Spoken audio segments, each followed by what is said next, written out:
Selamat pagi saudara sekalian. Kita akan lanjutkan pembahasan surat Roma. Mari kita membaca dari pasal yang ke-8.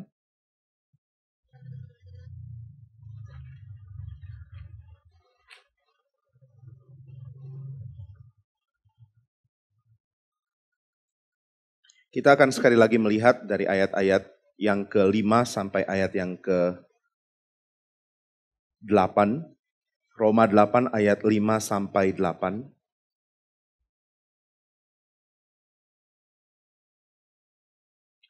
Saya akan bacakan bagi kita Roma 8 ayat 5 sampai 8. Sebab mereka yang hidup menurut daging memikirkan hal-hal yang dari daging. Mereka yang hidup menurut roh memikirkan hal-hal yang dari roh. Karena keinginan daging adalah maut, tetapi keinginan roh adalah hidup dan damai sejahtera. Sebab keinginan daging adalah perseteruan terhadap Allah karena ia tidak takluk kepada hukum Allah. Hal ini memang tidak mungkin baginya. Mereka yang hidup dalam daging tidak mungkin berkenan kepada Allah. Mari kita berdoa. Ya Tuhan, kami bersyukur untuk setiap kalimat yang Tuhan izinkan tertulis ini. Kami bersyukur untuk firman yang tidak mungkin salah yang Tuhan berikan. Dan Tuhan, kami bersyukur untuk Roh Kudus-Mu yang menginspirasikannya. Yang menjaga supaya tulisan yang dari Tuhan ini boleh terpelihara, bahkan diterjemahkan ke dalam bahasa kami. Sungguh kami bersyukur di tengah-tengah kelemahan dan keterbatasan manusia, Tuhan tetap bekerja. Sehingga kami memiliki firman Tuhan. Kami juga bersyukur Tuhan berkenan untuk memperdengarkan firman-Mu melalui khotbah. Yang meskipun disampaikan oleh orang-orang yang tidak layak, tetapi Roh Kudus rela bekerja melalui orang-orang itu. Kami mohon anugerah-Mu juga pada kali ini, ketika kami mendengarkan khotbah, biarlah kami boleh peka mendengarkan apa yang Roh Kudus mau nyatakan, dan hati kami sungguh-sungguh dibentuk oleh apa yang Dia firmankan kepada kami. Terima kasih untuk berkat yang Tuhan berikan dalam ibadah kami ini. Kau yang sudah menyertai ibadah ini, biarlah Tuhan juga yang berkenan akan seluruh ibadah ini. Dalam nama Tuhan Yesus kami berdoa. Amin. Saudara, pada pembahasan kali ini saya ingin memberikan fokus kepada apa yang dikatakan di dalam ayat yang ke-5. Sebab mereka yang hidup menurut daging, memikirkan hal-hal yang dari daging. Mereka yang hidup menurut roh, memikirkan hal-hal yang dari roh. Ini yang pertama akan kita coba gali, kemudian kita akan bahas di dalam ayat yang ke-6, yaitu keinginan daging dan keinginan roh menuju kemana. Dan kita akan coba simpulkan apa yang ayat-ayat yang kita baca ini katakan kepada kita. Saudara, di dalam bagian sebelumnya telah ditekankan bahwa ada hukum roh yang menggantikan hukum Taurat. Yang menggantikan hukum daging di dalam kehidupan kita. Di mana kehidupan menurut hukum roh memampukan kita untuk menjalankan Taurat. Sedangkan kehidupan di dalam daging membuat kita bentur dengan apa yang dituntut oleh Taurat. Nah, tentu kita mesti mengerti dulu apa yang Taurat tuntut dari kita. Taurat tidak memberikan ajaran-ajaran yang aneh. Mungkin terdengar aneh karena ada di dalam bahasa dan juga setting budaya dari zaman perjanjian lama. Terdengar aneh bagi kita yang tidak akrab dengan cara budaya itu mengekspresikan pikiran mereka. Tapi andai kata kita sudah mulai mengerti apa yang jadi kebiasaan lewat membaca Alkitab, kita akan mulai lihat cara Alkitab berbicara, ada hal-hal yang diulang dan ada hal-hal yang membuat kita mengerti bahwa inilah bahasa dari kitab suci. Maka kita akan mulai lihat bahwa Taurat itu tidak berisi aturan-aturan yang aneh. Tetapi Taurat itu adalah cara Tuhan untuk melatih hidup manusia di tengah-tengah kebiasaan yang ada pada zaman itu. Saudara akan menemukan paralel dengan kebiasaan bangsa-bangsa lain dari setiap perintah atau setiap ajaran dari Taurat. Ajaran tentang pemberian korban misalnya, itu adalah semacam kritik terhadap budaya bangsa-bangsa lain di dalam memberikan persembahan kepada dewa-dewa. Ada pembalikan. Bukan lagi umat memberikan makan bagi dewa, tapi Allah memberi makan bagi umat. Namun umat menyatakan ketidaklayakannya dengan korban. Ini salah satu contoh. Ada banyak makna dari korban. Demikian juga dengan makanan. Pengaturan makanan adalah sesuatu yang akan punya benturan langsung dengan konteks budaya pada saat itu. Maka saudara, hal yang kita pahami dari Taurat adalah Taurat berusaha untuk membentuk sebuah umat yang hidup berdasarkan cara Tuhan dengan mengambil segala hal baik dari kebudayaan lokal, kebudayaan sezamannya, tetapi menyingkirkan segala hal yang tak bertuhan dari situ. Nah, jadi saudara, kita akan lihat Injil juga melakukan hal yang sama. Injil mengajarkan bagaimana Kristus menjadi kontra budaya bagi budaya sekitar dan budaya setempat dan sezaman. Istilah Mesias misalnya, yang artinya yang diurapi, dilanjutkan di dalam kitab Injil dengan pengertian Tuhan dan Juru Selamat.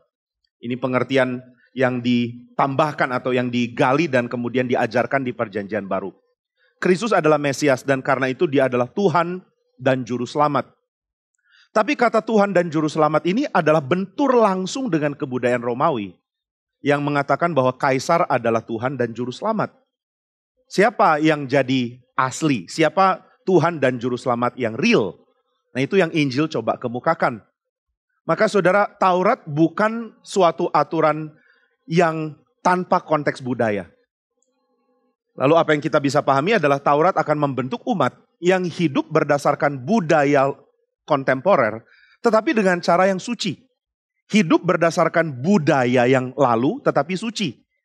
Demikian juga sekarang kita harus lihat hal yang sama. Taurat berusaha untuk membentuk kita menjadi orang-orang yang hidup dalam kebudayaan kita. Kita tidak mungkin hidup keluar dari kebiasaan kita sekarang.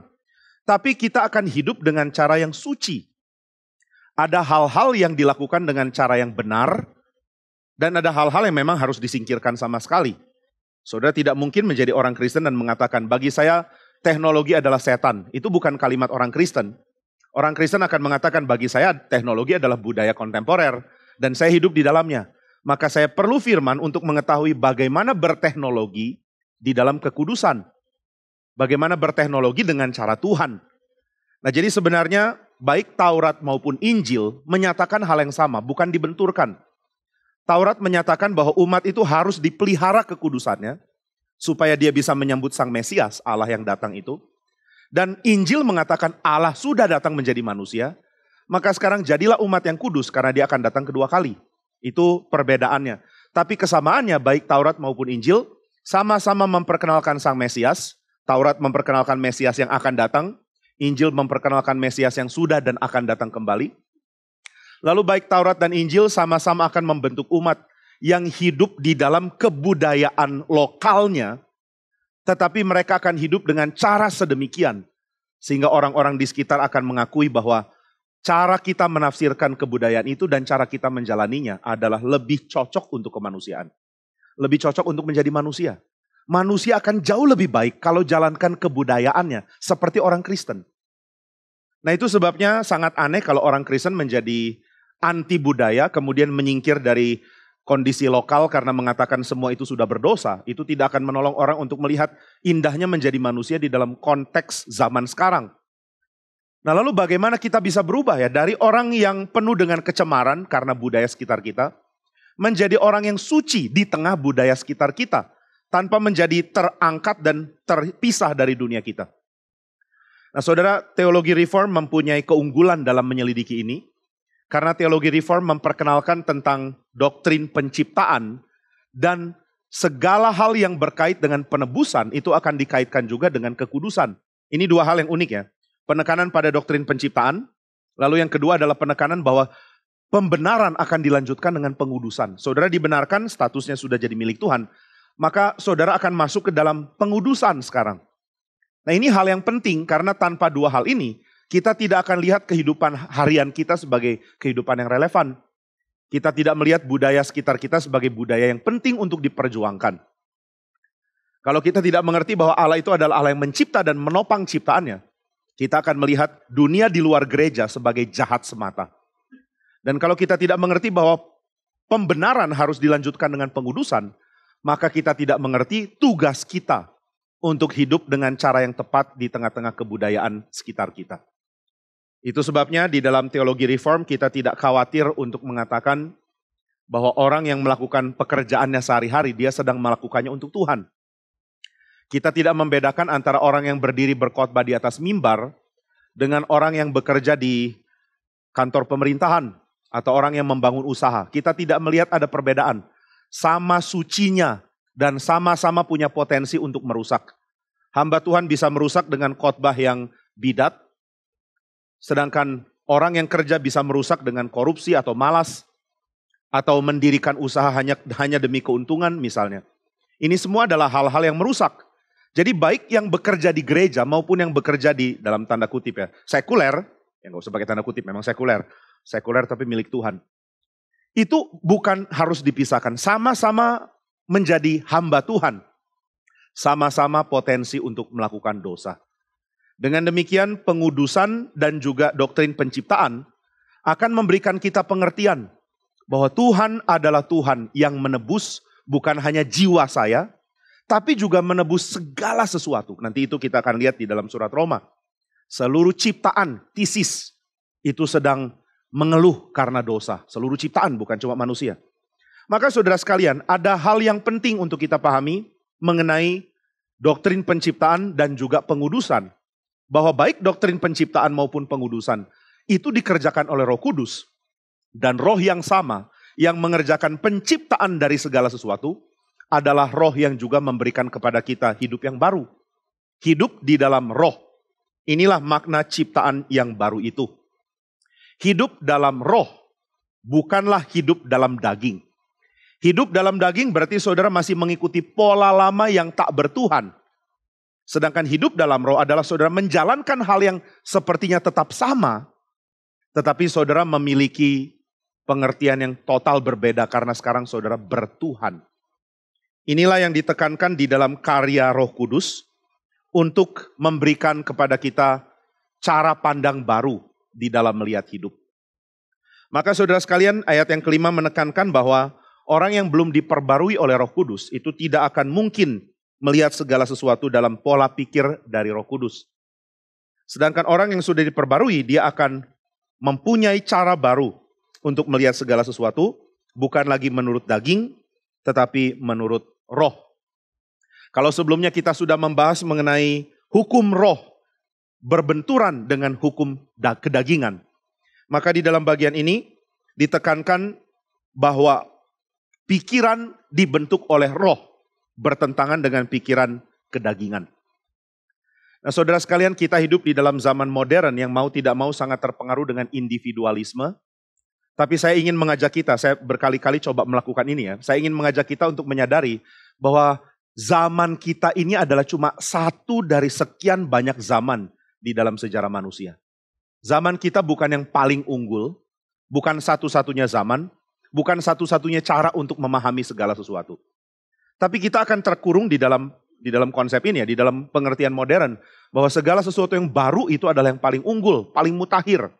Kitalah yang paling mengerti bagaimana melihat ilmu. Kita yang paling mengerti bagaimana mengetahui kemanusiaan. Kita yang paling mengerti bagaimana teknologi bekerja. Saudara, ada hal-hal yang tentu adalah baik untuk kita ketahui sebagai keunggulan. Saudara tidak akan mengatakan bahwa pencapaian medis di abad ke-17 misalnya lebih baik daripada abad 21. Kita tidak akan mengatakan demikian. Tetapi pemahaman tentang manusia itu terus seperti cuma berputar di situ saja. Pemahaman tentang manusia tidak bertambah seiring dengan berjalannya waktu. Ketika saudara mempelajari catatan-catatan kuno, saudara akan memahami bahwa mereka menggumulkan hal yang sama dengan kita. Dan baik mereka maupun kita sama-sama tidak dapat jawabannya atau belum. Jadi saudara, pengertian tentang siapa manusia bukan sesuatu yang bisa dibanggakan untuk zaman kita. Kita menemukan hal-hal yang unik tentang siapa manusia. Tapi zaman dulu juga menemukan hal-hal yang unik. Sayangnya kita berpikir bahwa apa yang budaya modern kita katakan itu yang paling benar. Dan salah satu yang budaya modern kita katakan adalah bahwa kita adalah manusia yang mandiri, yang individual. Yang sanggup berdiri pada diri sendiri asal bisa memperoleh dua hal. Yang pertama adalah pendidikan, yang kedua adalah pengakuan masyarakat. Dua ini kita dapat, maka kita bisa mandiri. Kalau kita dapat pendidikan dan kita dapat pengakuan masyarakat, kita bisa mandiri. Saya tidak meremehkan peran pendidikan dan pengakuan masyarakat, ini memang hal yang penting. Tetapi saudara sekalian, menjadi mandiri sebagai hasilnya, itu sesuatu yang kacau. Dan pengertian mandiri, pengertian individu di dalam zaman modern, adalah bahwa kita berhak untuk mempunyai pikiran sendiri, dan kita sanggup untuk punya pikiran sendiri, tidak dipengaruhi oleh siapapun. Kita sanggup menjalankan kehidupan kita dan pola pikir kita secara mandiri terlepas dari apapun. Maka kita tidak akan pernah mengerti pengertian dari zaman kuno yang mengatakan bahwa manusia itu dipengaruhi oleh begitu banyak hal di luar dia. Manusia dipengaruhi oleh kuasa lain di luar dia. Dan kita akan menafsirkan kuasa itu sebagai sesuatu yang sifatnya tidak natural. Misalnya, kalau Paulus mengatakan, jika engkau belum diperbarui oleh kuasa roh, kamu masih ada di bawah kuasa dosa. Saudara, kita akan pikir kuasa dosa itu sebagai kuasa yang merasuk dan membuat kita tidak sadar. Ini yang umumnya kita akan pahami. Kalau Paulus sedang bicara kuasa setan, atau bahkan dalam bagian tertentu kata kerasukan. Kata kerasukan tidak bermakna sama di dalam setiap bagian kitab suci. Ada bagian yang berbicara tentang kerasukan, berarti ada orang yang diambil alih oleh kuasa jahat. Tapi ada bagian yang membicarakan kerasukan di dalam pengertian yang natural. Misalnya Yudas kerasukan setan dan menjual Yesus. Dia tidak kerasukan lalu gelepar-gelepar atau tiba-tiba putuskan rantai atau bicara ngawur, tidak. Dia hanya ingin uang dan dia mau jual Tuhannya. Dia nggak percaya ini Tuhan. Dia mau dapat uang dan dia mau jual gurunya. Lumayan dapat uang dan saya bisa jual guru saya. Dan itu yang dikatakan kerasukan setan. Jadi saudara, kerasukan setan tidak tentu harus bermakna supranatural. Meskipun ada bagian-bagian di dalam Alkitab yang berbicara tentang kerasukan di dalam pengertian yang supranatural itu. Demikian juga dengan dikuasai oleh dosa, dikuasai oleh maut. Itu tidak tentu bermakna supranatural dalam arti seseorang kehilangan keinginan pribadinya, seseorang kehilangan dalam tanda kutip kemandiriannya, seseorang kehilangan cara berpikirnya, tidak. Karena di dalam setting dari abad pertama, apalagi di dalam zaman perjanjian lama, manusia memang gak pernah mandiri kok. Apa yang kita rasa, apa yang kita pikir itu dipengaruhi dari luar. Apa yang kita sebut sebagai kuasa-kuasa, itu yang oleh orang lama, orang kuno, dipercaya sebagai memang itu adalah bagian wajar dari kemanusiaan. Dan mereka tidak mengatakan, oh kalau kita dipengaruhi oleh kuasa lain dari luar, kita tidak bertanggung jawab. Enggak, engkau tetap bertanggung jawab. Karena pilihan pribadimu, tindakanmu itu semua adalah dari engkau.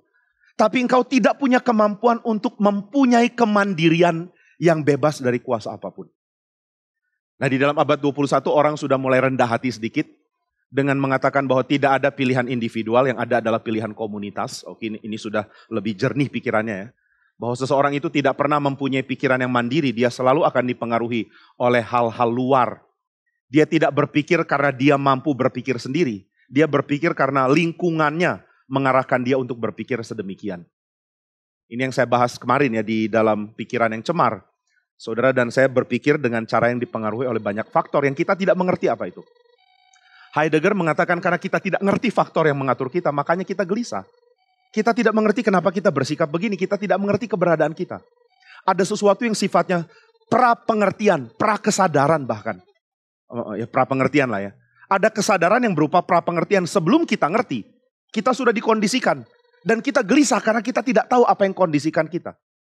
Dalam banyak kesempatan dalam hidup saudara juga saudara akan mengalami hal yang sama. Saudara memikirkan hal-hal yang saudara tidak mau pikirkan.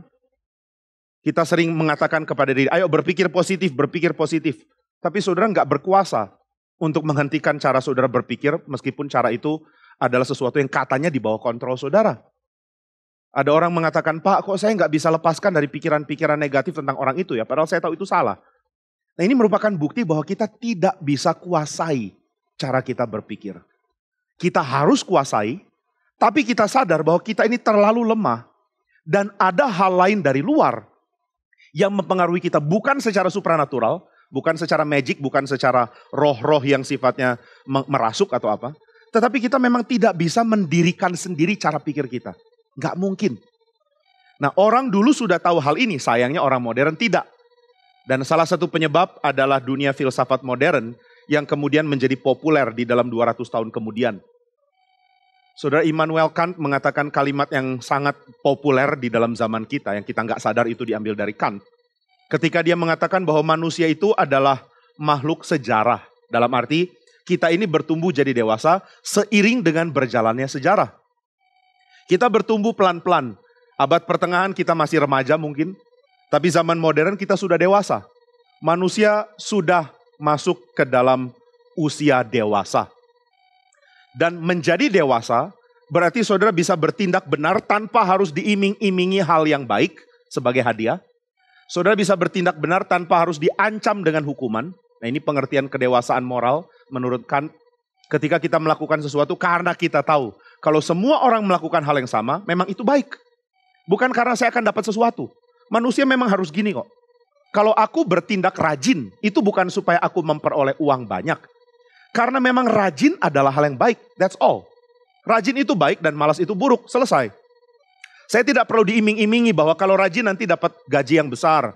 Kalau rajin nanti usahanya maju. Kalau malas nanti jadi miskin. Saya nggak perlu diiming-imingi itu. Saya sudah dewasa. Saya mampu putuskan apa yang baik dan apa yang jahat. Dan saya mampu kerjakan apa yang baik. Demikian juga dengan cara berpikir yang mandiri. Kant mengatakan bahwa cara berpikir kita tidak lagi dikuasai oleh pengertian-pengertian yang tidak rasional. Kita tidak lagi perlu menimba pengertian yang tidak masuk akal dari masa lalu. Tapi kita perlu belajar tentang kondisi moral masa lalu untuk mengatur pengertian kita tentang moral di zaman kita. Jadi bagi Immanuel Kant, manusia sudah dewasa. Dan karena kita sudah dewasa, kita tidak lagi berpikir dengan digantung atau dipengaruhi oleh hal-hal lain di luar kita.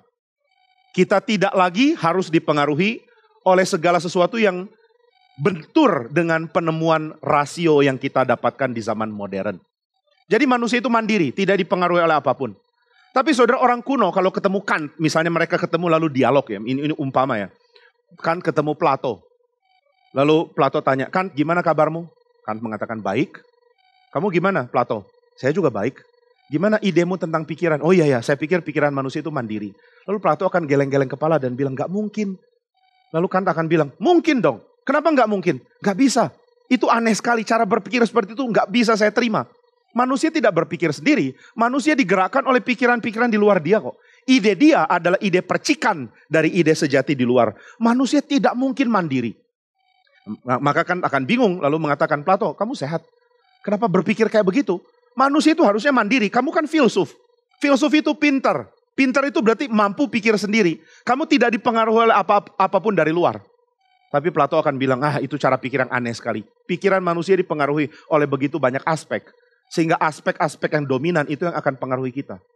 Nah maka zaman modern, di zamannya Kant, akhirnya orang mengatakan bahwa manusia yang masih berpikir dia bergantung, itu manusia kuno. Tapi saudara, di dalam abad 20, dunia psikologi punya pikiran yang lain. Bahwa cara kita berpikir itu dikuasai oleh hal lain. Kita nggak bisa bilang inilah diriku.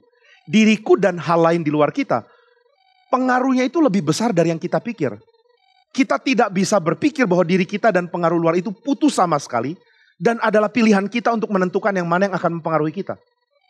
Waktu kita merasakan emosi-emosi kita, kita harus tahu bahwa emosi-emosi kita adalah entitas di luar kita.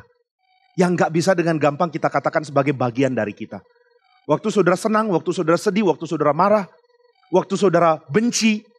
Ini adalah sesuatu yang tidak bisa dikategorikan milikku, ada di dalam diriku. Karena aku gak bisa kuasai.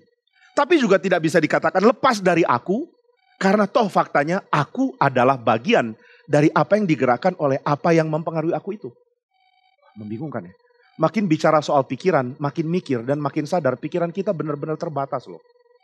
Saudara tidak perlu jadi filsuf untuk hal ini, untuk menjadi orang yang memikirkan tentang pikiran lalu jadi bingung. Saudara, orang yang gak ngerti filsafat pun bisa berfilsafat dan menemukan teori yang agak-agak mirip filsuf. Saya punya seorang teman waktu kuliah dulu yang kerjaannya adalah rajin kuliah, tapi selalu fail. Saya nggak ngerti ya, dia di kelas dengar apa, dia catat apa, tapi dia rajin datang. Dia bukan orang malas, tapi nggak pernah lulus apapun. Lumayan susah dia nanggap sesuatu. Pikirannya agak-agak kurang gitu ya. Lalu kami kadang-kadang bantu dia sebagai teman, ayolah jangan nggak lulus lagi. Dia mengatakan, saya sudah terbiasa tidak lulus. Saya sampai heran kalau bisa lulus. Saya bisa rayakan kelulusan saya dengan makan-makan, karena mungkin cuma satu-satunya itu mata kuliah yang lulus sebelum saya di DO. Lalu satu kali dia tanya begini, sebenarnya manusia itu apa ya? Saudara kalau dengar kalimat ini dari seorang yang dianggap pintar, saudara langsung duduk mau dengar. Ya, saya setuju, apa itu manusia? Coba Pak jelaskan saya. Tapi dari orang tipe kayak begini, waktu dia mulai tanya, sebenarnya manusia itu apa ya? Saudara bilang, udahlah lu bodoh kayak begini mau mikir lagi. Tapi kemudian dia mengatakan hal yang bagi saya ya menjadi sesuatu yang wajar untuk kita pikirkan. Dia mulai pikir, manusia itu mikir. Tapi mikir itu apa ya? Kok bisa muncul pikiran? Kita atur pikiran atau pikiran muncul sendiri? Kayak sekarang dia bilang. Saya lagi mikir tentang mikir. Itu saya nggak rencanakan. Tiba-tiba saya mikir tentang mikir. Menurut kamu saya rencanakan dalam sepersekian detik atau itu muncul sendiri? Saya langsung tanya, ini kamu yang sama atau udah ada roh Plato masuk dalam dirimu? Apakah kamu masih orang yang sama? Lalu dia mulai merefleksikan tentang hidupnya. Saya kok nggak bisa mikir kalau di kelas. Apa itu pikirannya? Apakah saya benar-benar dikasih pikiran yang benar-benar jelek ini? Lalu gimana cara kuasai pikiran? Saya kadang-kadang ingin tahu gimana orang pintar kuasai pikirannya. Atau jangan-jangan kesimpulannya sama. Orang pintar pun mengatakan, saya pun nggak ngerti. Pintar ya pintar aja. Dan dia akan jawab, ya kalau gitu sama. Bodoh ya bodoh aja. Mau gimana? Jadi kenapa saya berpikir? Kenapa saya tahu saya sedang berpikir? Kok saya tahu saya itu saya ya? Saya itu siapa? Wih, jadi filsuf dia. Dia salah ambil mata kuliah, mestinya diambil di Driharkara mungkin ya. Nah, dia sedang pertanyakan hal-hal yang kalau kita berhenti dari kesibukan kita lalu mulai pikir hal itu, kita akan pikirkan hal yang sama kok. Kita akan pikirkan betapa terbatasnya pikiran kita. Dan kita akan sadar bahwa pikiran kita akan dipengaruhi oleh begitu banyak hal lain yang di luar kita. Nah, saudara, bagi orang-orang kuno, pikiran dan perasaan itu nggak pisah ya. Saudara nggak bisa mengatakan aspek pikiran di satu sisi, aspek perasaan di satu sisi. Mereka membedakan, tapi mereka tidak membedakan fakultas di dalam dirinya. Heart atau jantung itu menjadi pusat pikiran dan pusat perasaan. Hati kalau kita bilang dalam bahasa kita. Saya nggak ngerti kenapa kita jadikan hati ya. Nanti yang ahli bahasa Indonesia yang jelaskan ke saya lah. Ya oke lah kita ikuti ya. Hati. Hati itu adalah pusat pikiran dan pusat perasaan. Nggak bisa dikatakan hati adalah pusat pikiran sedangkan otak adalah hati adalah pusat perasaan sedangkan otak adalah pusat pikiran. Orang kuno tidak membedakan perbedaan itu. Dunia fisiologi, dunia medis belum berkembang sehingga tidak banyak yang tahu bahwa otak itu adalah tempat kesadaran dan pikiran kita. Mereka berpikir hati atau jantung adalah tempat itu. Jadi mereka tidak pisahkan antara pikiran dan perasaan dan bagi mereka baik pikiran dan perasaan sangat dipengaruhi oleh dewa-dewa. Dewa yang memberikan ide, maka saudara bisa punya ide. Ini dewa yang berikan, tapi saudara punya ide itu secara mandiri dari saudara. Jadi saudara tidak menjadi kehilangan kesadaran, tidak diposes. Ya kadang-kadang dewa merasuk menurut mereka, tapi nggak selalu. Kadang-kadang dewa simply memberikan hikmat. Lalu hikmat yang saudara dapat menjadikan saudara berhikmat. Kemudian dewa perang misalnya membangkitkan amarah dalam diri saudara, dewa kebencian atau dewa apapun lagi lah. Begitu banyak dewa yang akan mengkondisikan pikiran dan perasaan saudara. Sehingga pikiran dan perasaan saudara tidak mandiri. Tapi ini tidak berarti saudara boleh memberikan blame, kesalahan kepada yang mempengaruhi. Saudara tidak bisa mengatakan, saya marah karena dewa memberikan saya amarah, maka saya bunuh orang. Ya saudara yang harus dihukum, bukan dewa. Tapi kan dia yang pengaruhi, tapi engkau yang melakukan. Jadi bagi orang-orang kuno, outputnya ya, siapa yang bertindak, dia bertanggung jawab. Apa yang mendorong dia bertindak, nggak selalu dari dirinya sendiri. Manusia adalah makhluk yang kecil, di tengah-tengah sistem kehidupan yang begitu besar, di dalam mitologi mereka, di mana di dalamnya bukan cuma ada manusia, ada makhluk-makhluk supranatural, ada roh-roh, dan ada dewa-dewa, yang saling mempengaruhi, termasuk mempengaruhi manusia. Jadi bukan hal yang aneh bagi orang dulu bahwa manusia itu tidak mandiri. Dipengaruhi oleh begitu banyak kekuatan, begitu banyak kuasa, begitu banyak pikiran, dan begitu banyak dewa.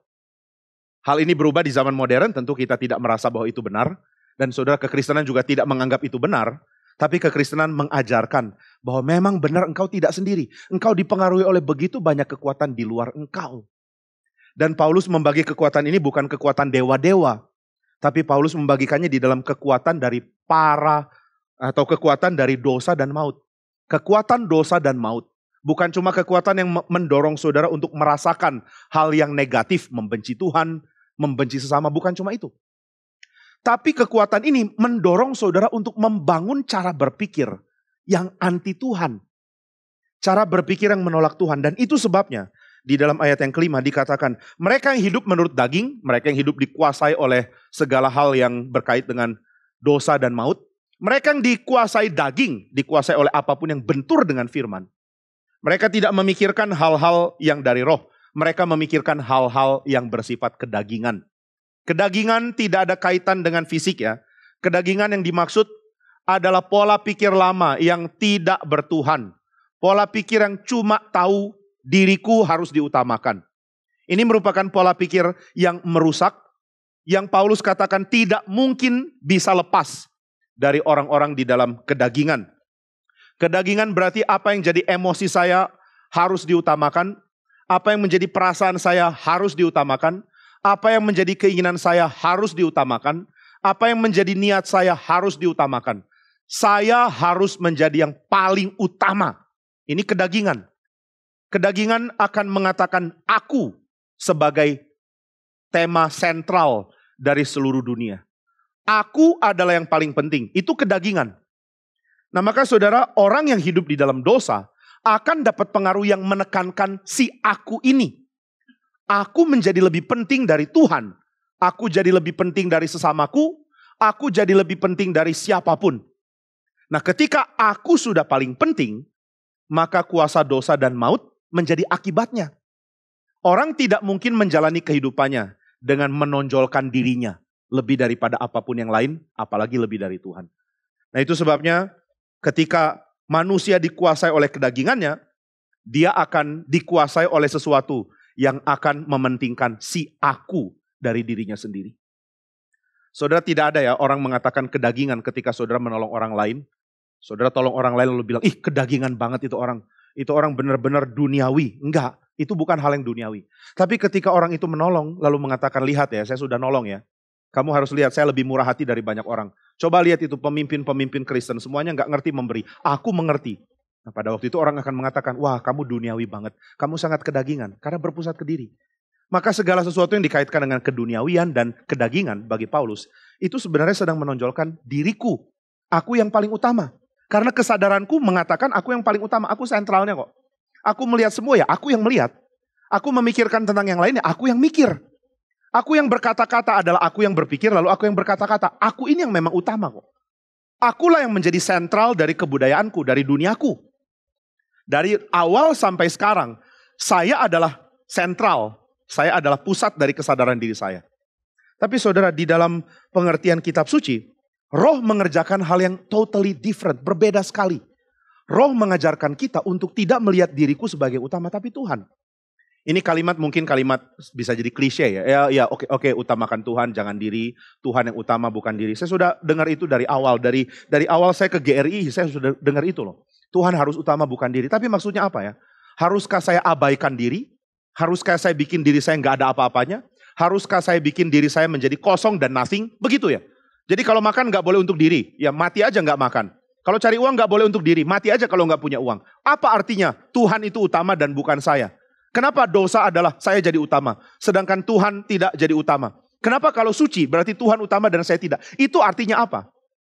Saudara, banyak orang tidak terlalu mau memahami pendalaman makna.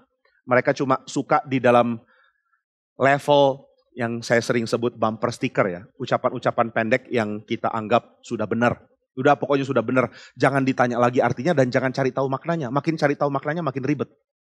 Misalnya Soli Deo Gloria, kita semua tahu Soli Deo Gloria itu kalimat penting, tapi nggak ada yang benar-benar pikirkan apa artinya Soli Deo Gloria.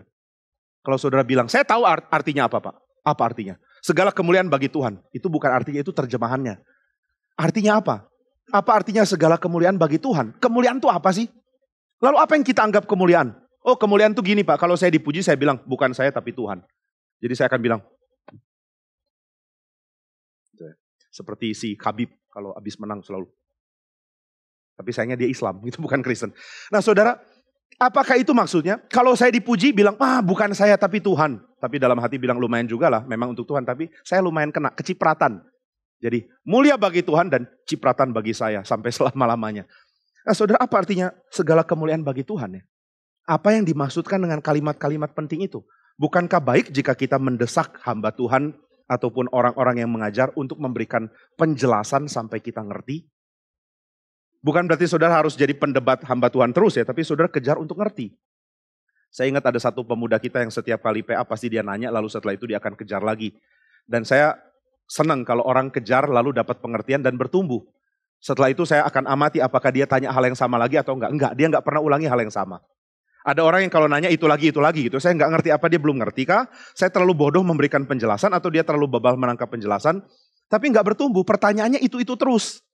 Nah banyak orang Kristen itu nggak bertumbuh bukan cuma di dalam kerohanian yang keluar ya. Tapi di dalam pengertian, itu aja pengertiannya. Level pengertiannya dianggap cukup di dalam level basic. Nggak mau menikmati pengertian yang lebih.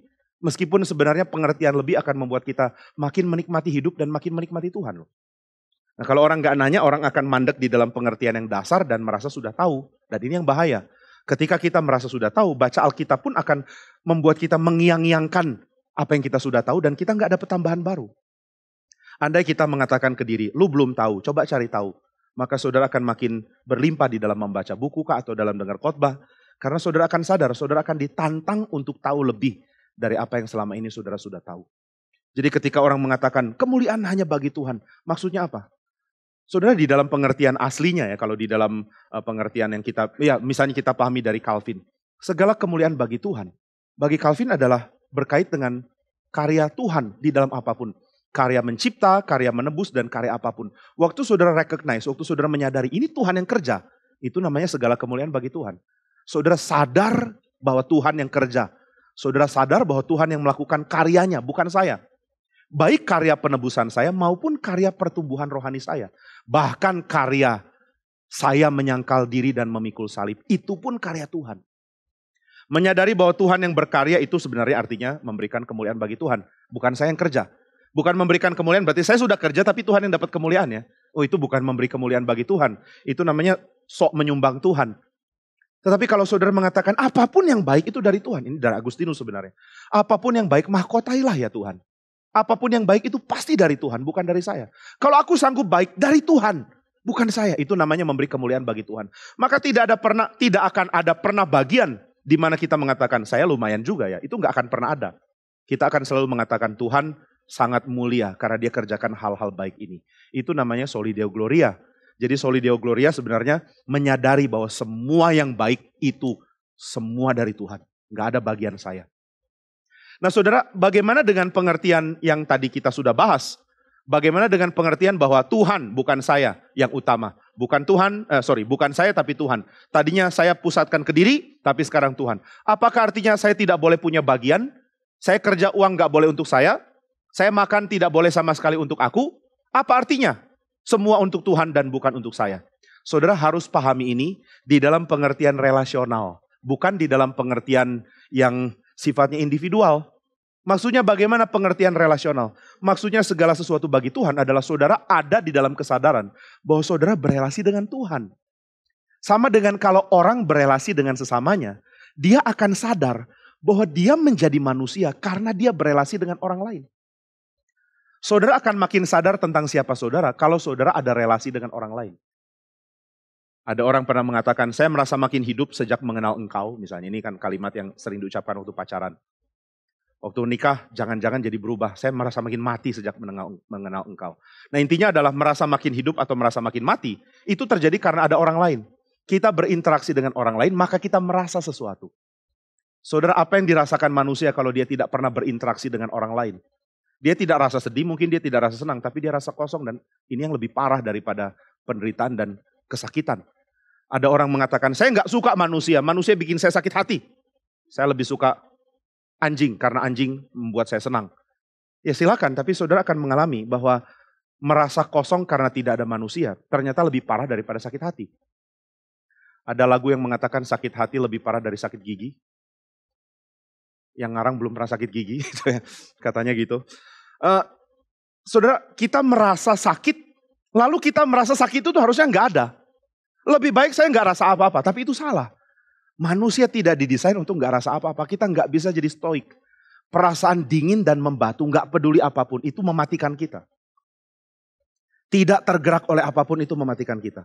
Di speak kemarin Pak Billy mengingatkan, orang yang tidak bisa hancur hati dalam penderitaan batin, dia juga tidak akan pernah bisa bersuka cita. Orang yang nggak bisa sedih, nggak akan bisa senang. Orang yang nggak bisa merasa hancur, nggak akan bisa merasa dipulihkan. Orang yang tidak merasa hatinya disakiti, tidak akan pernah bisa merasa hatinya disenangkan. Tuhan bukan Tuhan yang membatu gitu ya. Tuhan bisa marah dan Tuhan bisa senang. Tuhan bisa disenangkan oleh tindakan kita dan dia bisa dibuat marah oleh tindakan kita. Dia bukan Allah statis yang tidak berperasaan. Kenapa Allah bisa bersuka cita? Karena dia adalah Allah yang berperasaan. Dan karena dia bisa bersuka cita, dia juga bisa berduka cita. Karena dia berduka cita, dia bisa bersuka cita. Maka saudara, perasaan manusia meskipun itu sakit, itu lebih baik daripada tidak rasa apa-apa. Ini hal yang penting untuk kita ketahui ya. Kadang-kadang perasaan mematikan orang karena kita memberikan tekanan terlalu besar. Tapi solusi kita adalah jangan berikan tekanan sama sekali. Ada orang mengatakan, saya sudah pernah disakiti, saya tidak mau disakiti lagi. Itu bodoh. Karena kalau saudara tidak mau disakiti, saudara tidak mau juga disenangkan. Karena untuk disakiti dan disenangkan, saudara harus menempuh jalur yang sama loh. Nah itu sebabnya orang yang mengatakan, saya kapok. Dia memilih jalur yang lebih buruk. Ini seperti ada orang yang makan makanan dengan bumbu kurang baik, lalu mengatakan, saya kapok makan. Saudara ada nggak yang pernah cicipi makanan nggak enak? Lalu mengatakan, mulai sekarang saya nggak makan lagi deh. Saya kapok sama makanan. Apa ini? Asin banget. Saya sudah kapok sama makanan. Saya yakin dalam 3 hari maksimal, saudara sudah kapok-kapok gitu ya. Sudah nggak mau kapok lagi. Udahlah kasih aja yang asin, saya udah lapar. Nah saudara, kalau dengan makanan kita tahu bahwa solusi untuk menangani perasaan kapok karena makanan yang kurang enak, bukan berhenti makan. Ya jangan makan terus juga gitu ya. Intinya adalah saudara tidak bisa menempuh jalur yang lain dan berharap saudara akan jadi lebih baik. Ini khusus bagi anak muda yang baru putus cinta kalau ada. Saya bukan nabi jadi saya nggak tahu ada atau enggak ya. Atau yang streaming ada atau enggak. Saya bukan nabi yang mengatakan taruh tanganmu di layar dan aku bisa mengetahui perasaan hatimu. Saudara mengatakan saya patah hati, saya kapok pacaran. Jangan, karena saudara bukan kapok pacaran, saudara kapok menjadi manusia nanti. Ada orang mengatakan saya kapok berurusan sama orang. Lalu saudara mau berurusan sama pohon. Saudara, Beethoven pernah rasa begitu ya, saya kapok sama orang. Karena orang semua menyakitkan saya nggak ngerti. Beethoven itu orang kayak apa ya? Dia merasa orang lain menyakitkan dia, padahal dia adalah orang yang paling gak peduli orang lain. Pembantunya bawa makanan yang agak dingin, dia tumpahkan makanannya ke atas kepala pembantunya. Lalu kalau pembantunya lupa bawa makanan, dia mengatakan, pembantuku sakiti hati saya. Loh kamu taruh makanan di atas kepala pembantumu, apa dia gak sakit hati ya? Lalu dia main piano sampai tengah malam, sampai tetangga-tetangga marah. Jam 1 masih tang-tong, tang-tong. Lalu ketika tetangga marah, kenapa kamu latihan terus? Saya disakiti. Karena orang gak ngerti, saya kurang pendengaran, saya harus bunyikan dengan lebih keras. Mereka gak ngerti saya sakit hati. Loh kamu gak ngerti mereka? Mereka mungkin sakit gigi dan gak bisa dengar suara keras gitu loh. Ini orang gak peduli orang lain. Tapi orang ini merasa disakiti, itu aneh sekali. Saudara kalau gak pernah peduli orang lain, lalu saudara merasa orang lain sakiti saudara. Saudara benar-benar perlu introspeksi diri ya. Saudara sudah sakiti berapa banyak orang, saudara gak sadar. Yang saudara cuma tahu, orang sakiti saya marah. Itu jahatnya bukan main. Saudara nggak sadar berapa banyak orang yang saudara sudah sakiti dan saudara nggak peduli itu. Yang penting adalah saya gitu kan. Nah maka saudara kita mesti belajar untuk mengerti bagaimana mempunyai perasaan hati yang tepat. Nah Beethoven nggak ngerti ini. Beethoven merasa dirinya dizolimi. Saudara tahu kan kelompok yang terus merasa dizolimi itu kayak apa? Merasa dirinya kelompok minoritas padahal enggak. Merasa dirinya dizolimi padahal enggak. Kita bikin kebaktian Natal lalu dikatakan ini mengganggu kami. Mengganggu apanya? Lu siapa aja gue gak kenal, ini kami lakukan kebaktian Natal memang biasa kok, lu mau apa? Gak bisa, ini mengganggu kami. Sensitif banget ya. Nah saudara orang-orang kayak gini, saya gak bilang Beethoven kelompok itu ya, cuma agak mirip ekspresinya. Tapi dia gak mendaftar di kelompok pasukan itulah pokoknya. Nah Beethoven merasa saya sudah kecewa sama manusia, saya gak bisa lagi berharap sama manusia. Dia gak tahu berapa banyak manusia sudah dikecewakan oleh dia. Pokoknya aku kecewa sama manusia. Maka saya mau pergi ke pedesaan untuk nulis lagu tentang alam. Saya nggak mau peduli apapun tentang manusia. Akhirnya dia pergi ke daerah pedesaan katanya. Di pedesaan ada orang juga by the way. Tapi ya dia pikir saya mau tulis lagu tentang alam. Lalu dia tulis lagu tentang indahnya masuk ke daerah pedesaan. Lalu dia lihat sungai kecil. Lalu dia mulai tulis lagu tentang sungai. Sungai itu indah. Tapi dia nggak bisa lepas dari manusia. Akhirnya dia lihat perayaan di desa itu. Lalu dia tulis tentang kegairahan merayakan panen. Setelah kegairahan merayakan panen, ada badai. Dia tulis tentang badai. Badai itu menakjubkan ya. Tadang! Ada bagusnya itu. Saya nggak pernah dengar petir bikin bunyi kayak gitu. Tapi Beethoven bikin begitu. Lalu setelah itu dia tutup dengan kesadaran. Bahwa menjadi manusia adalah bersyukur. Ini orang akhirnya ngeh juga gitu ya. Menjadi manusia itu bersyukur. Bersyukur karena apa? Bersyukur karena jadi manusia.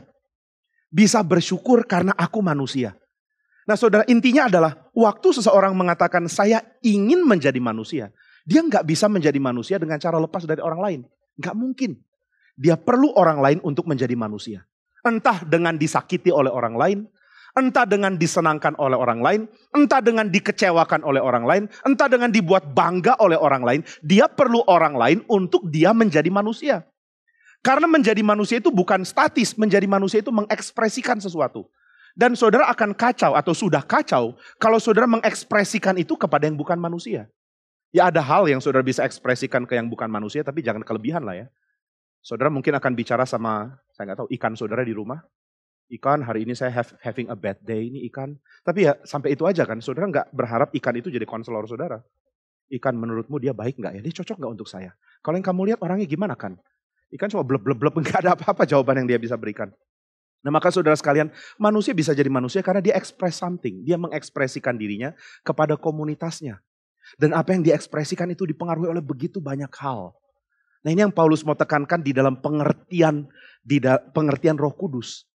Paulus mau mengatakan bahwa kalau Roh Kudus bekerja di dalam dirimu, engkau akan mengekspresikan dirimu bukan cuma kepada sesama manusia, tapi kepada Tuhan.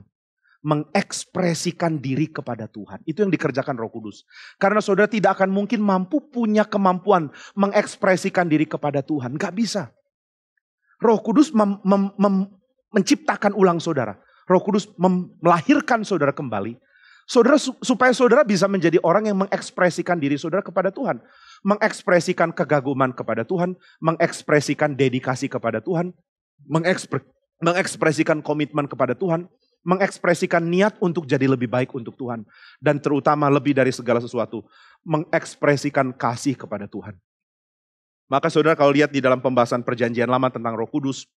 Saudara akan menemukan pembahasan yang mengkritik pengertian dunia kuno. Tentang dewa-dewa atau tentang apapun yang mempengaruhi perasaan manusia.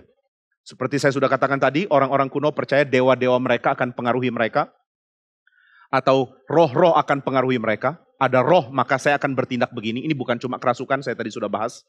Tapi saudara dunia perjanjian lama, tulisan perjanjian lama. Mengajarkan bahwa Roh Kudus itu memberikan pengertian. Memberikan kesadaran yang benar-benar sadar.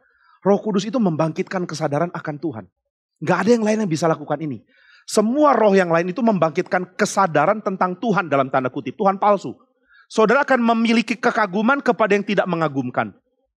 Saudara akan memiliki dedikasi kepada yang tidak layak menerima dedikasi saudara. Saudara akan memberikan cinta kepada yang tidak layak menerima cinta saudara. Ini yang dilakukan oleh kuasa jahat dan maut. Kuasa jahat dan maut menurut Paulus di dalam ayat yang ke-6. Kuasa keinginan daging adalah maut. Maut itu apa? Maut adalah ketika saudara memahami realita Tuhan, tetapi bukan Tuhan yang menjadi objek utamanya. Saudara menyadari ada Tuhan, tanda kutip, tapi dia bukan Tuhan. Dengan kata lain, roh-roh yang lain atau kuasa kedagingan membuat saudara sadar ada Tuhan, padahal itu adalah ilah palsu. Itu adalah dewa. Dunia ini membuat kita kagum kepada yang bukan Tuhan, dan itu yang mematikan kita. Kita tidak pernah dilatih untuk berelasi dengan Tuhan.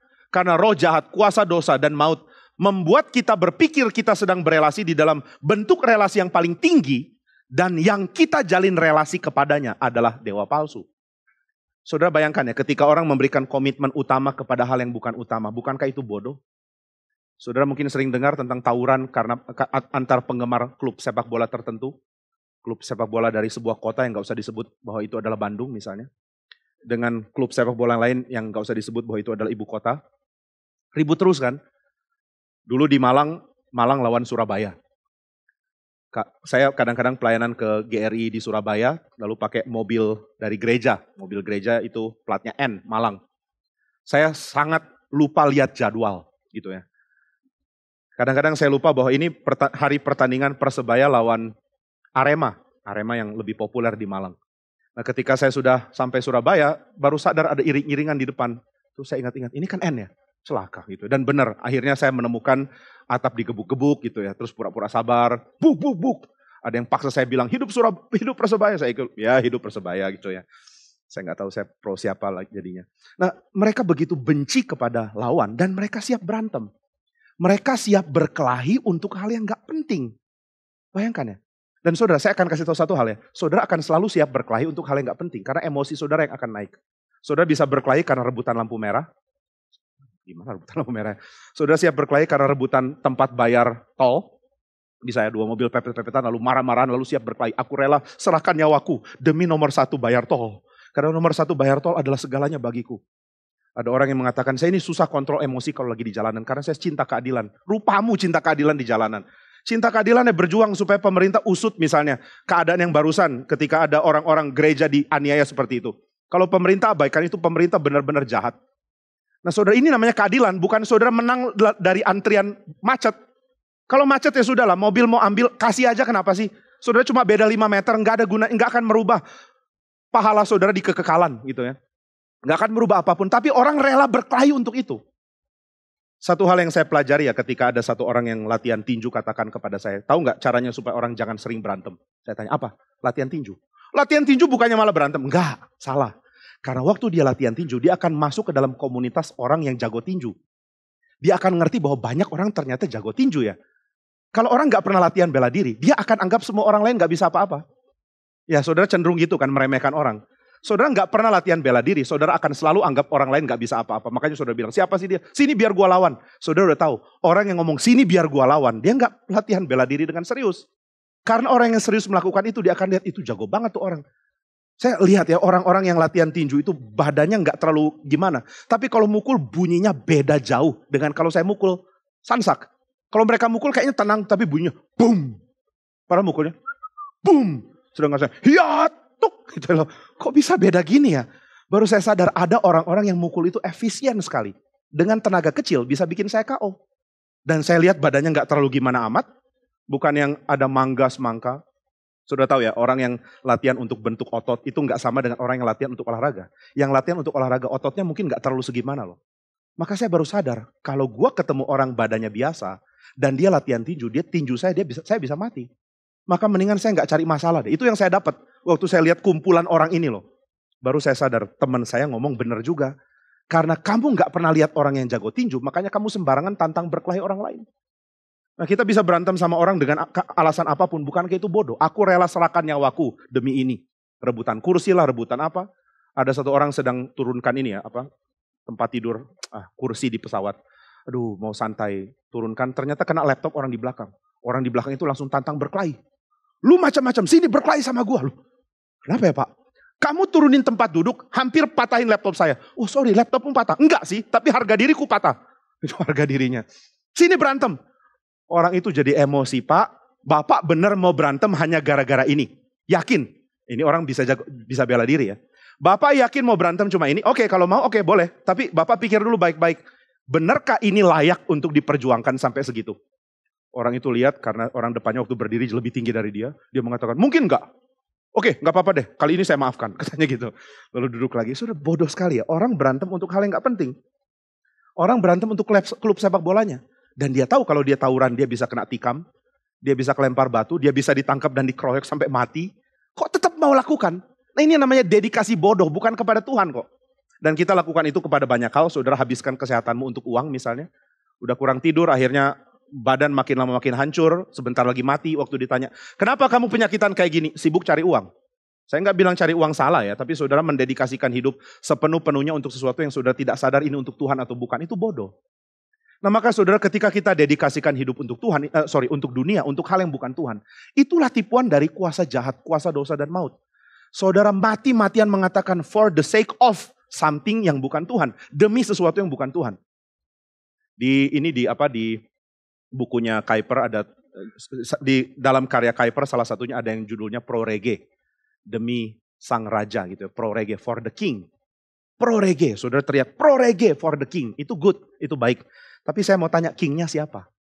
Kalau saudara bilang demi sang raja dan sang raja itu adalah harga diri saudara, itu bodoh kan? Demi harga diriku, ayo matikan diri, ya bodoh. Sama dengan orang yang teriak nama Tuhannya lalu meledakkan diri dan sesamanya, untuk apa? Cuma untuk masuk di headline yang seminggu kemudian dilupakan orang. Sekarang dunia benar-benar cepat di dalam berita. Saudara ledakkan diri. Saudara cuma masuk, kalau masuk ya. Masuk dalam berapa hari, habis itu udah diganti. Diganti dengan berita lain. Diganti dengan nikahan artis. Tragis nggak? Saudara udah matikan diri saudara dan berita saudara diganti oleh artis ini nikah.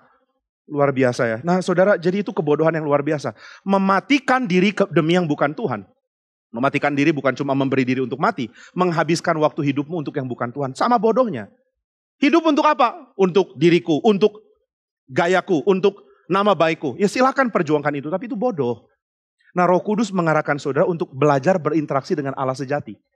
Saudara berinteraksi dengan orang itu ada beda-beda ya. Saudara akan sadar kualitas manusia. Berinteraksi dengan orang-orang biasa, saudara akan sadar ya ini orang saya hargai, saya cintai. Tapi saudara berinteraksi dengan orang yang agung itu memberikan banyak hal untuk saudara. Saya kalau bicara dengan Pak Stephen Tong bisa dapat banyak sekali berkat dari hanya cara dia mereply. Dia adalah orang yang di dalam pembicaraan biasa itu tidak terlalu mendominasi pembicaraan. Kecuali kalau dia mau sharing sesuatu ya. Kalau dia mau sharing sesuatu ya bisa berjam-jam dia ngomong. Tapi dalam percakapan biasa, dia nggak terlalu banyak bicara. Dia bukan tipe orang yang akan menguasai meja dengan pembicaraan yang dia mau. Terus dia yang ngomong, enggak. Seringkali dia jadi pendengar. Saya ingat satu kali di kamar hotel sebelum kami pisah di Kin ya, di Kapin. Kami datang ke Patong dulu untuk lihat keadaan dia gimana sebelum kami pulang ke kamar masing-masing. Lalu ada satu orang majelis senang sekali cerita. Wah, dia cerita ini cerita itu, semua seru sampai Patong udah ngantuk-ngantuk gitu. Tapi dia tetap sabar dengar orang ini bicara. Nah, dia bukan tipe orang yang menguasai pembicaraan, tapi kalau dia sudah bicara, dia akan keluarkan kalimat yang entah itu tujuannya membuat kita rasa hangat, ada lelucon yang dia bagikan atau ada nasihat penting yang dia bagikan. Dia sangat ngerti hal ini. Saudara akan belajar banyak dari pribadi yang agung. Dan saudara akan tahu bahwa bertemu dengan orang seperti ini itu menyenangkan loh. Lain dengan bertemu orang yang saudara harap bisa segera berakhir pembicaraannya. Pernah punya pengalaman ini ya? Semoga bukan dengan saya ya. Kalau dengan saya saudara coba kasih masukan, Pak, saya kok tiap kali ngobrol sama Bapak langsung lihat jam, Pak. Pak, udah agak lama kita ngobrol ya, Pak. Bapak boleh diam sebentar enggak? Nah, saudara hati-hati jangan jadi orang yang interaksi dengan sesamanya hanya akan membuat orang lain menderita. Tapi intinya bukan itu ya, bukan itu yang saya mau bahas. Intinya adalah ketika saudara bertemu dengan orang yang agung, saudara akan sadar bahwa keagungan orang itu akan berpengaruh ke saudara. Saudara belajar banyak hal dengan berinteraksi dengan mereka. Saudara akan belajar bagaimana memperlakukan orang, bagaimana menilai orang lain dengan tepat, dan banyak hal lain. Dan itu adalah sesuatu yang saudara dapat ketika saudara berinteraksi langsung dengan dia. Saudara nggak bisa dapat itu hanya dengan dengar orang. Maka berbahagialah kalau saudara punya lingkaran teman yang terdiri dari orang-orang bijak. Bukan cuma orang-orang kaya ada yang bijak, ada yang enggak. Nah, jadi saudara cari orang-orang yang bijaksana, lalu saudara interaksi dengan mereka. Dan saudara akan tahu berapa besar itu akan merubah saudara. Dan Roh Kudus melatih kita untuk berinteraksi dengan Tuhan. Menyadari bahwa ada realita yang lain, yaitu realita Allah. Dan kita berinteraksi dengan Allah. Jadi saudara menjadi manusia itu berarti mengekspresikan diri keluar kan. Dan waktu saudara belajar mengekspresikan diri kepada Allah, saudara akan sadar Allah mengekspresikan diri juga kepada saudara. Nah, bagaimana cara Allah mengekspresikan diri? Di dalam teologi dari Agustinus dan Calvin, Allah mengekspresikan diri dengan Roh Kudus. Roh Kudus adalah cara Allah mengekspresikan dirinya. Dengan hadirnya Roh Kudus dalam hidup saudara, saudara berinteraksi dengan Tuhan dengan cara yang merubah diri saudara. Dan interaksi ini yang akhirnya menggerakkan saudara untuk mengagumi keagungan. Allah benar-benar agung. Saudara akan makin kagum kepada Allah dan saudara akan digerakkan oleh dirimu. Padahal ini Roh Kudus ya, Roh Kudus yang gerakkan, tapi saudara rasa ini diriku kok. Aku naturali, aku secara alami mau. Saudara mulai memberikan hidup bagi Tuhan. Saudara mulai mengasihi dia dan saudara mulai berpikir, hidup yang selama ini aku jalani, sekarang saya mau rubah arah. Saya nggak rubah pekerjaan saya, tapi saya rubah arah. Sekarang saya mau coba lakukan ini untuk menyenangkan Tuhan. Dan saya akan melakukan pekerjaan saya dengan bergumul bersama dengan Tuhan. Saudara jangan lupa dua hal ini ya. Hidup bagi Tuhan berarti juga bergumul dengan Tuhan. Saudara, berapa beratnya hidup saudara kalau saudara mendedikasikan hidup untuk Tuhan, tapi tidak bergumul bersama dengan dia. Saudara buka usaha misalnya, lalu saudara mengatakan, saya akan dedikasikan usahaku bagi Tuhan. Lalu tiap kesulitan yang ada, saudara coba tangani sendiri. Nggak bisa.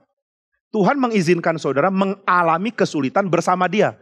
Bergumul bersama dia. Dan segala yang saudara miliki, saudara rela berikan kepada dia. Karena saudara sadar, yang membuat aku jalani ini, ternyata Tuhan kok. Dan ini terjadi ketika saudara berinteraksi dengan dia. Nah, ini yang Roh Kudus akan lakukan. Hidup oleh Roh. Berarti saudara akan diarahkan oleh Roh Kudus untuk menyadari bahwa Allah itu real. Dan Allah itu real bukan cuma karena dia kerjakan mujizat. Orang yang perlu mujizat untuk tahu Allah itu real adalah orang yang gak sadar Allah itu real. Kalau saudara tidak tahu bahwa Allah adalah yang menopang segala sesuatu, maka saudara perlu pernyataan lebih. Seperti mujizat, baru saudara sadar Allah itu nyata. Tapi saudara, kita mesti belajar untuk melihat realita hidup kita sebagai realita yang mencerminkan kemuliaan Allah. Allah itu real, Allah itu nyata melalui apa yang saya jalani tiap hari. Maka kita akan belajar menikmati Allah menyatakan diri lewat doa-doa kita, lewat pembacaan kitab suci, lewat kebaktian kita, lewat interaksi kita dengan dunia ini, lewat pergumulan kita, lewat kesulitan yang kita alami. Waktu kita jalan hidup, kita tahu Tuhan menyertai. Dan ini yang membuat kita mengalami hidup. Maka saudara, di dalam ayat yang ke-6 dikatakan keinginan daging itu maut. Sedangkan keinginan roh adalah hidup dan damai sejahtera. Sebab keinginan daging adalah perseteruan terhadap Allah karena ia tidak takluk kepada hukum Allah. Hal ini memang tidak mungkin baginya. Keinginan daging itu akan bentur dengan Allah. Dia akan melihat Allah sebagai musuh. Padahal segala sesuatu yang dialami dalam hidup adalah segala sesuatu yang diberikan oleh Allah. Sulit bermusuhan dengan pribadi yang menguasai segala sesuatu dengan kasihnya. Sulit ya. Saudara, satu teman saya pernah ribut dengan bapak asrama di STT waktu itu. Satu orang teman ya, dia salah paham lah dengan bapak asrama kami. Padahal bapak asrama kami sangat baik, benar-benar perhatikan ya. Dia bisa cari tahu siapa mahasiswa yang kekurangan uang. Lalu dia siapkan dari uang sendiri untuk cover beberapa hal. Kadang-kadang dia masukkan amplop, lalu diam-diam titip dan bilang gak usah tahu dari siapa. Kita akhirnya coba cari tahu dan bocor. Ternyata dari bapak asrama kita. Nah, sang bapak asrama ini perhatikan dengan baik, dia coba lihat segala sesuatu dengan baik. Ya, pendeta Lim Kok Han ya, kepala asrama waktu itu. Dan satu orang ini ribut dengan Pak Lim Kok Han. Dia ada salah ngerti, lalu dia mengatakan, saya ketemu dia udah males, saya gak mau ketemu dia lagi. Susah gak ketemu dia? Pagi-pagi harus ketemu, habis itu ketemu. Dia bilang susah ya ketemu, susah ya gak mau ketemu dia tapi ketemu terus. Gimana ya caranya? Saya tanya, masalahmu apa sih? Pokoknya saya gak mau, saya benci sama dia. Ya gak bisa benci gini dong. Kalau kamu benci terus nanti jadi apa? Bener gak kamu layak benci? Saya taunya dia baik sekali loh. Oke lah, kadang-kadang dia mendisiplin kita, tapi itu juga untuk kebaikan kita kok. Pernahkah kamu lihat dia lepas kontrol dan karena itu dia marahin kita atau apa? Enggak pernah. Dia orang yang sangat sabar dan dia orang yang sangat memperhatikan kita. Kamu punya masalah apa dengan orang sebaik ini? Lalu dia mengatakan, pokoknya saya gak suka. Sekali gak suka, tetap gak suka. Merdeka. Gitu ya. Sekali gak suka, tetap gak suka. Ya terserah lah, tapi kamu menyiksa dirimu. Akhirnya berapa lama dia datang ke saya udah berdamai dengan diri saya. Saya udah menyapa bapak asrama kita, sudah bilang bagaimana kabarnya Pak. Meskipun dia gak tahu saya benci dia sebelumnya, sekarang saya sudah nyaman. Baru saya ngerti bahwa berdamai dengan dia membuat saya damai. Waktu saya memberi makan marah saya membuat diri saya sengsara. Nah saudara, banyak orang benci sama Tuhan tanpa dia sadari waktu dia tidak mau Tuhan. Tapi itu gak mungkin. Perseteruan dengan Allah gak bisa dijalankan di dunianya Tuhan. Ya nantilah sampai saudara mampu bikin dunia sendiri, menciptakan bumi yang baru sendiri tanpa Tuhan, menciptakan Adam dan Hawa versi saudara sendiri. Mungkin dinamai jangan Adam dan Hawa ya, tapi siapa? Cecep dan Siti atau siapa terserah. Lalu saudara mempunyai dunia sendiri ya terserah, tapi saudara gak bisa membenci Tuhan di dunia Tuhan. Saudara tidak bisa mengabaikan dia di buminya Tuhan, di tengah-tengah nafas yang Tuhan berikan kepada kita. Maka kita mesti belajar untuk menikmati pimpinan roh. Kalau kita diperbarui oleh dia, kita hidup oleh pola pikir Roh Kudus. Dan ini yang ditekankan di dalam ayat yang keempat. Tuntunan hukum Taurat dipenuhi di dalam kita, yang hidup bukan menurut daging, tapi menurut roh. Sebab hidup menurut roh membuat kita sadar ada Tuhan, dan kita mau hidup bersama dengan dia. Dan itu yang membuat kita mampu menjalankan hukum Allah. Karena hukum Allah adalah untuk menunjukkan, ini loh cara hidupmu. Ini loh cara kamu hidup di tengah kebudayaanmu sekarang. Kebudayaanmu banyak hal baik. Tapi kalau orang tidak bertuhan, mereka tidak akan pernah mengerti itu. Maka saudara, orang Kristen, terutama di dalam pengertian dari teologi reform, sangat mengerti bagaimana menikmati budaya sekarang. Dengan menyadari apa yang merusak manusia dan apa yang memunculkan kemanusiaan dari budaya sekarang. Dan inilah yang membuat kita bersuka cita di dalam Tuhan. Maka pasal 8 mengingatkan kepada kita, jika kamu sudah percaya kepada Kristus, mari beri dirimu dipimpin oleh roh. Mari berimu dipimpin oleh kebenaran firman yang membuat engkau sadar ada Tuhan yang mencintai dan yang kepadanya saudara mau hidup. Nah, kiranya ini boleh memberikan kekuatan dan berkat bagi kita semua. Mari kita berdoa. Ya Bapa di surga, mohon pertolongan-Mu supaya kami menikmati hidup di dalam mengenal Engkau. Biarlah kami belajar mengekspresikan diri dan menjalani hidup kami dengan kesadaran ada Allah. Dan biarlah kami boleh belajar hikmat dan juga keagungan Allah melalui pekerjaan Roh Kudus. Biar Tuhan yang tolong kami, sehingga kami makin berlimpah di dalam segala pengetahuan. Dan akhirnya melalui pengetahuan itu, kami pun menikmati hidup bersama dengan Tuhan. Kami bersyukur karena ada Allah yang kepadanya kami mendedikasikan hidup kami. Dan kami bersyukur karena ada Allah yang dengan Dia kami menjalani hidup kami. Kami bersyukur karena ada Allah yang di dalam Dia kami mendapatkan kekuatan untuk hidup. Terima kasih untuk anugerah-Mu. Dalam nama Tuhan Yesus kami berdoa. Amin.